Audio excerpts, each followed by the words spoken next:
On a bitter December morning in 1900, Joseph Moore stepped onto the rocky shores of Island Moor, one of Scotland's remote Flannan Isles. The relief keeper's stomach was already in knots, knowing something was terribly wrong. The lighthouse, which should have been visible for miles, had gone dark several days earlier, and no one had heard from its 3 keepers. As Moore climbed the 160 steps to the lighthouse entrance, he would discover the beginning of one of Scotland's most enduring maritime mysteries. When he reached the heavy iron door, Moore found it securely locked. Everything appeared normal from the outside, but an overwhelming sense of dread filled him as he used his key to enter. The first thing that struck him was the silence, a deafening quiet that seemed to echo through the tower.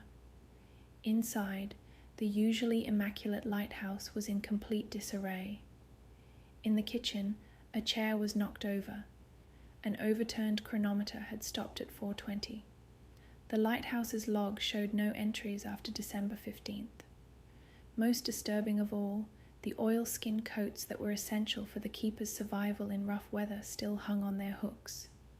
Whatever had happened to James Ducat, Thomas Marshall, and Donald MacArthur, they had apparently left the lighthouse without their protective gear.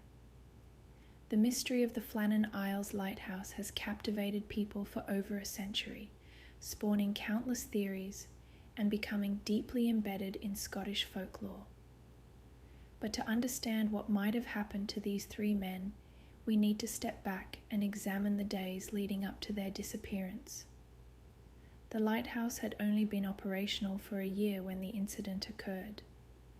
Built on the highest point of Island Moor, it was designed to warn ships away from the treacherous waters surrounding the Flannan Isles. The 3 keepers were experienced men. James Ducat, the principal keeper, had 20 years of lighthouse service under his belt. Thomas Marshall was the second assistant, and Donald MacArthur was an occasional keeper who was filling in temporarily.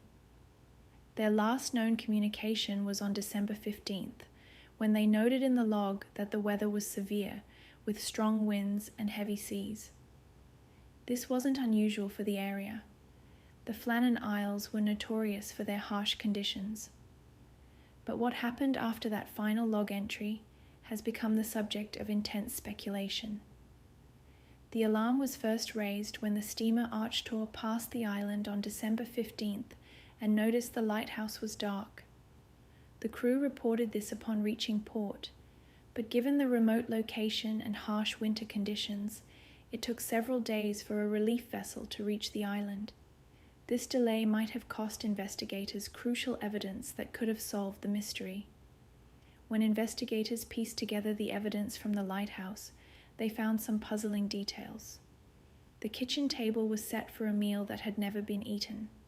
The clock had stopped, and the lamp was ready to be lit, but had never been activated.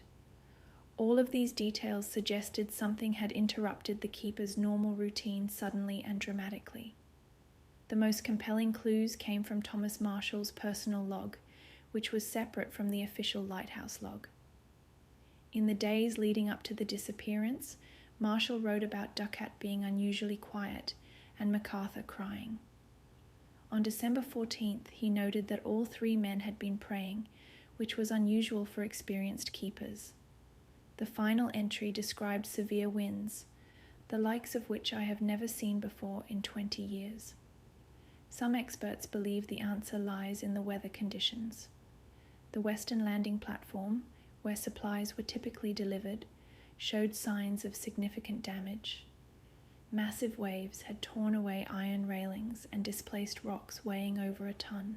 One theory suggests that during a break in the storm, one keeper went to secure equipment at the western landing, encountered trouble, and called for help. The other 2 keepers might have rushed to assist, only to be swept away by a rogue wave. But this theory, while plausible, doesn't explain everything.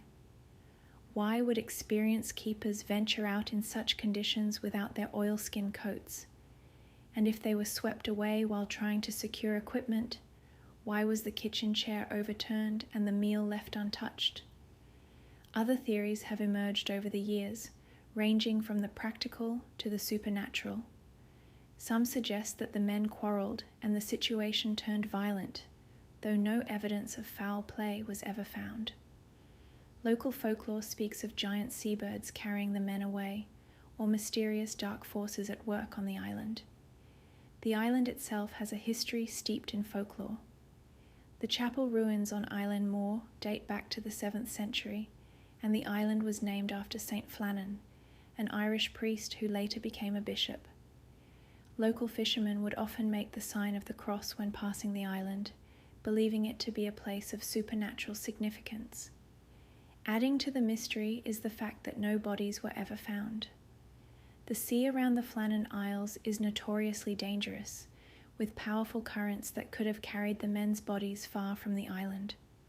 But the absence of any physical evidence has only fueled speculation about their fate. The Northern Lighthouse Board's official investigation concluded that the men had been swept away by a large wave while trying to secure equipment at the western landing.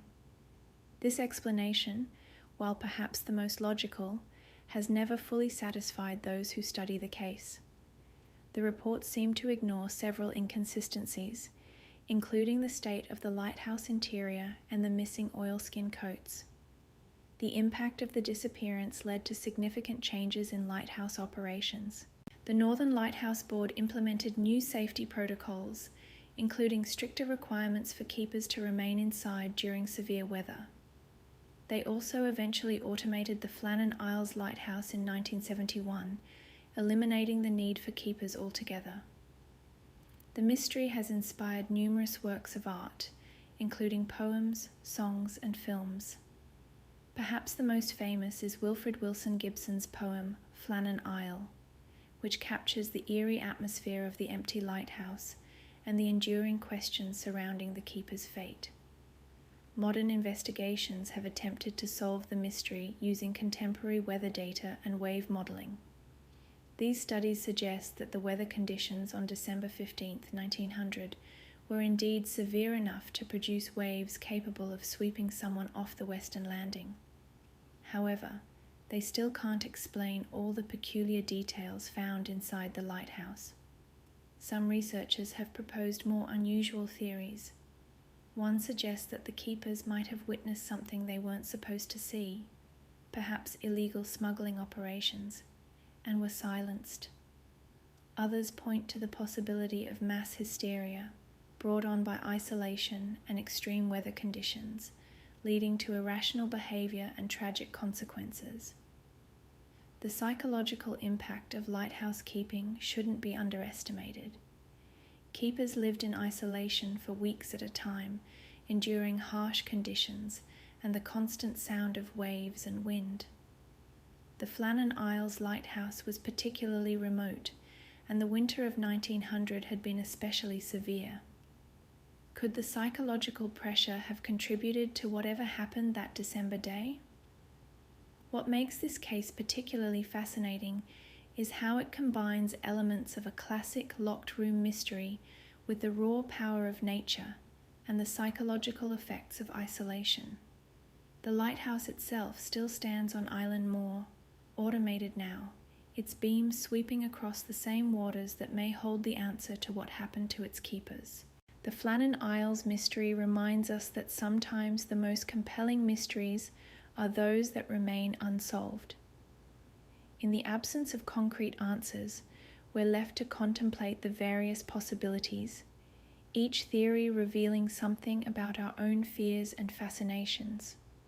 Whether the keepers met their fate at the hands of nature, human conflict, or something more mysterious, their disappearance continues to captivate audiences and remind us of the power and mystery of the sea. As the lighthouse continues its automated vigil over the treacherous waters of the Flannan Isles, the question remains: what really happened to those 3 men on that stormy December day? The answer, like so many others, may lie forever hidden in the depths of the North Atlantic, a reminder that some mysteries are destined to remain unsolved, their solutions lost to time and tide.